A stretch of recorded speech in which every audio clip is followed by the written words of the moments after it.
Buenas noches, agradezco su presencia para esta charla. Mi nombre es Laura Elisa Arias Guadarrama, estudio la licenciatura en enfermería y hoy les voy a hablar sobre traumatismo cráneoencefálico.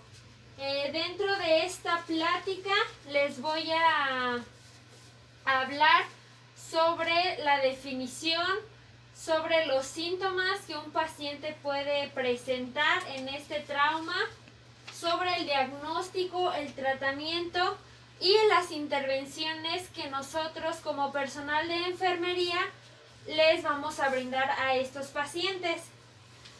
Les proporcioné un tríptico con el que nos vamos a estar guiando a través de esta plática y espero que sea de su agrado. Si hay algunas preguntas, hasta el final, por favor. Como ya lo mencioné, vamos a hablar sobre traumatismo cráneoencefálico. El traumatismo cráneoencefálico es cualquier lesión física o deterioro del contenido craneal secundario o un intercambio brusco de energía mecánica. En esta definición puede provocar una conmoción, una confusión, una hemorragia o laceración del cerebro, del cerebelo y tallo encefálico hasta el nivel de la primer vértebra cervical. La incidencia que tiene este traumatismo cráneoencefálico a nivel mundial es alrededor de 200 personas por cada 100,000 habitantes. Las causas principales de este trauma van a ser los accidentes vehiculares o las caídas desde su propia altura. ¿A qué me refiero desde su propia altura? Por decir, cuando su casa es de 2 pisos, que se pueden caer de las escaleras o incluso desde su techo. Dentro de este trauma vamos a tener 3 lesiones, que va a ser la lesión primaria, una lesión secundaria y una lesión terciaria. Dentro de la lesión primaria es un daño directo tras el impacto. Este va a depender de la fuerza y dirección que tenga el accidente. Aquí en la lesión primaria van a haber tipos. Una va a ser la fractura de cráneo, una conmoción cerebral, una confusión o una laceración cerebral. Esta puede ocasionarnos una amnesia. También vamos a tener una hemorragia cerebral. Dentro de esta hemorragia cerebral vamos a tener 4 tipos de esta hemorragia cerebral, como va a ser la epidural, la subdural, la subaracnoidea o la intraparenquimatosa. En la lesión secundaria es producida por la pérdida de la capacidad de regulación vasomotora cerebral con redistribución del flujo sanguíneo, una hinchazón o una disminución de la circulación de la sangre. En la lesión terciaria vamos a tener que es la manifestación tardía de los daños progresivos o no ocasionados por la lesión primaria o secundaria con necrosis, apoptosis. Aquí la apoptosis va a ser el proceso de muerte celular programada. Ahora vamos a hablar de los síntomas de este trauma, que este trauma genera en estos pacientes. Los síntomas que van a presentar va a ser un dolor de cabeza reciente, una confusión o una desorientación, una pérdida de la conciencia o una amnesia postraumática. ¿Qué es la amnesia? La amnesia es la incapacidad de recordar cosas o sucesos en un periodo de tiempo. Dentro de los síntomas de un hematoma epidural vamos a tener un dolor de cabeza, una disminución de la conciencia y vamos a tener déficit neurológicos focales. Cuando se causa una pérdida inmediata de la conciencia es porque hay un hematoma subdural. Dentro de los síntomas de un hematoma intracerebral y subdural vamos a tener una hipertensión, una bradicardia y una depresión respiratoria. Estos tres síntomas mencionados van a formar la tríada de Cushing. En los síntomas para una herniación transtentorial vamos a tener que el paciente va a estar en coma, va a tener pupilas midriátricas uni o bilaterales y reactivas, va a tener la mitad del cuerpo paralizado y va a tener tríada de Cushing. Los síntomas a encontrar en una fractura de la base del cráneo va a ser una pérdida de líquido cefalorraquídeo, ya sea por la nariz o por el oído. Va a haber sangre atrás de la membrana timpánica o en el conducto auditivo. Va a haber un moretón detrás del oído o en el área del ojo, como lo conocemos comúnmente como ojos de mapache. También tendremos síntomas a largo plazo, los cuales van a ser una amnesia, cambios en el comportamiento, ya sea como agitación, impulsabilidad, entre otros. Cambios emocionales también. Vamos a tener trastornos de sueño, como que ya no podemos dormir, como otros trastornos del sueño.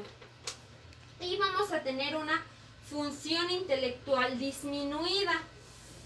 Ahora, para diagnosticar este traumatismo cráneoencefálico, vamos a diagnosticarlo mediante una exploración general. Vamos a revisar también lo que son los signos vitales. Vamos a hacer un examen neurológico. En este examen neurológico nos vamos a guiar por una escala que más adelante se las voy a mencionar, que es la escala de Glasgow. Y vamos a tener que valorar el estado de las pupilas. También más adelante les voy a mostrar una tabla del estado de las pupilas que pueden presentar estos pacientes.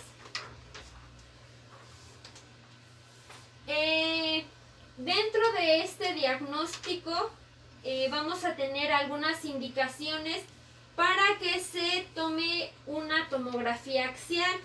Estos puntos son que en la escala de Glasgow tenga un puntaje mayor a 15, una pérdida de la conciencia persistente o una amnesia postraumática, una anisocoria o datos de focalización, entre otros que ya están ahí en su tríptico.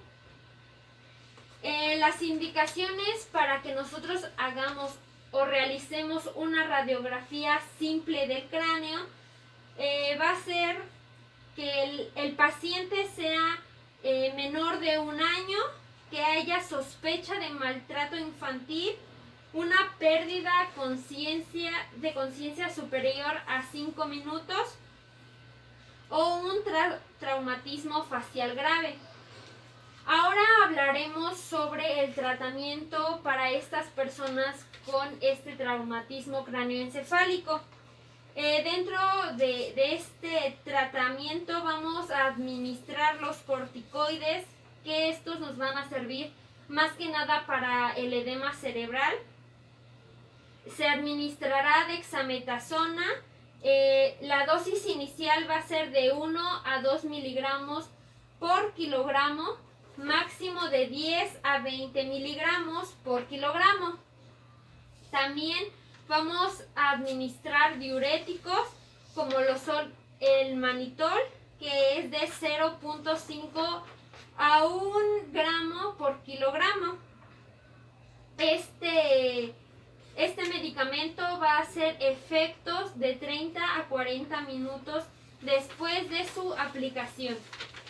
Ahora les voy a hablar sobre los cuidados que como nosotros, el personal de enfermería, vamos a brindarles a estos pacientes. Para el manejo inicial de estos pacientes vamos a tener que checar la permeabilidad de la vía aérea, ya que pues obviamente si no respiramos, entonces pues podríamos fallecer, ¿no? Vamos a aspirar las secreciones que puedan obstruir esta vía aérea. Un ejemplo sería si el paciente va en su carro comiendo, no sé, a lo mejor una manzana, unos cacahuatitos, hace el impacto o tiene este accidente, eso que iba comiendo nuestro paciente puede obstruirle esa vía aérea y ya no poder respirar. Tenemos que mantener una presión sistólica por encima de 90 miligramos por mercurio. Vamos a tener que mejorar la perfusión tisular cerebral, es decir, que vamos a monitorizar la oxigenación tisular cerebral local. También vamos a prevenir las complicaciones que este traumatismo nos pueden ocasionar, unas complicaciones secundarias que puede ser un riesgo de epilepsia postraumático. Vamos aquí a administrar neuroprotectores, vamos a administrar antipielépticos, que estos van a disminuir la incidencia de que nuestro paciente convulsione o tenga convulsiones postraumáticas. Vamos también a disminuir ese riesgo de neumonía que está relacionada con una ventilación mecánica. Aquí nuestras intervenciones van a ser el empleo de un tubo endotraqueal, y para el riesgo de infecciones vamos a realizar los procedimientos con una adecuada asepsia y antisepsia. Es importante que nosotros como personal de enfermería vigilemos el color, el olor y la consistencia de estas secreciones corporales o de estas excreciones corporales que esto nos puede alertar para que por si el paciente tiene una infección. También vamos a tener que realizar una presión intracraneal. Las condiciones normales para esta presión intracraneal es que esté entre un 5 y 15 milímetros de mercurio. ¿Pero qué es la presión intracraneal? La presión intracraneal va a ser aquella medida de presión que existe en el interior de la cavidad craneal como resultado de la relación entre el cráneo, el contenido, el líquido cefalorraquídeo, el encéfalo y la sangre. Esta presión intracraneal la vamos a realizar con diferentes tipos de catéteres, estos de acuerdo según a la localización del distal del catéter. Podemos hablar de un catéter epidural subdural, uno subaracnoideo, uno ventricular o incluso un catéter intraparenquimatoso. Pues De esto es lo que abarca nuestro traumatismo cráneoencefálico. Posteriormente se les dio otro tríptico donde vienen ahora sí las escalas que nosotros vamos a utilizar para este traumatismo cráneoencefálico. Como ya se mencionó, vamos a utilizar la escala de Glasgow, que está en la parte interior de nuestro tríptico. Esta escala nos va a medir el nivel de conciencia que tiene este paciente. Aquí vamos a evaluar 3 criterios que van a ser el ocular, el verbal y el motor. Los vamos a sumar y la puntuación normal que debe de salir son 15 puntos. Si estamos hablando de una gravedad, nos pueden salir mayor a 9 puntos. Y estamos hablando de un coma profundo de menor a 3 puntos.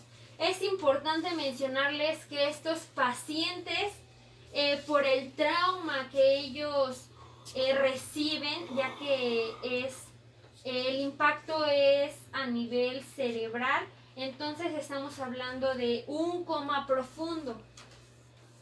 También vamos a tener una escala de Ramsay. Esta escala es para evaluar el grado de sedación de estos pacientes. Nos dice que esta escala, a mayor nivel, mayor grado de sedación. Y vamos a tener 6 niveles que tiene esta escala. Vamos a tener que el nivel 1 va a estar despierto, ansioso, nos va a responder a estímulos. El segundo va a estar despierto, cooperativo, orientado y va a estar tranquilo. En el tercero va a estar dormido con respuestas a órdenes. El cuarto va a estar somnoliento con breves respuestas a la luz y a los sonidos. El 5 va a estar dormido con respuesta solo al dolor. Y el 6 es que va a estar profundamente dormido, o sea, en un coma, y no va a tener una respuesta a ningún estímulo. También, como en el diagnóstico ya se mencionó, vamos a tener que evaluar las pupilas. Esto es súper importante porque según el tamaño van a ser mióticas. Vamos a tener un diámetro mayor a 2 milímetros, medias un diámetro de 2 a 5, y vamos a tener midiátricas, que este diámetro va a ser mayor a 5. Según la relación entre ellas, vamos a tener pupilas isocóricas, es decir, iguales como lo tenemos cada uno de nosotros. Van a ser anisocóricas. Estas van a ser desiguales. A lo mejor el diámetro de una está más grande que el otro, o viceversa. Vamos a tener disocóricas, que las pupilas van a ser de forma irregular. También vamos a tener, según a la respuesta a la luz, que van a ser reactivas, contracción del foco luminoso, y vamos a tener reactivas, inmóviles al foco luminoso. En la parte de abajo, en la imagen de abajo, se pueden ver algunas imágenes de las pupilas, como es la azocoria, la miosis, la midriasis o la anisocórica. Pues esto sería todo de mi parte. No sé si les haya quedado claro, o si hay alguna pregunta o alguna duda, con mucho gusto se las responderé.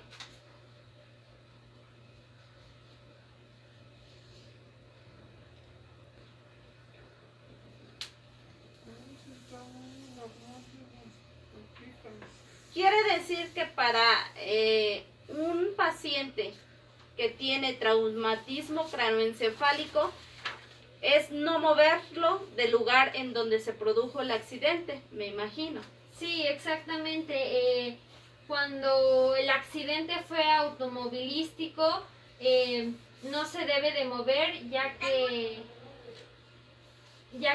estos pacientes, si se puede, o sea, a la hora de moverse, puede que a lo mejor fracturemos o lesionemos más de lo que los pacientes o lo que las personas ya están. Es recomendable que se marque al 911 o algún hospital cerca, pedir ayuda, pero pues no se debe de mover.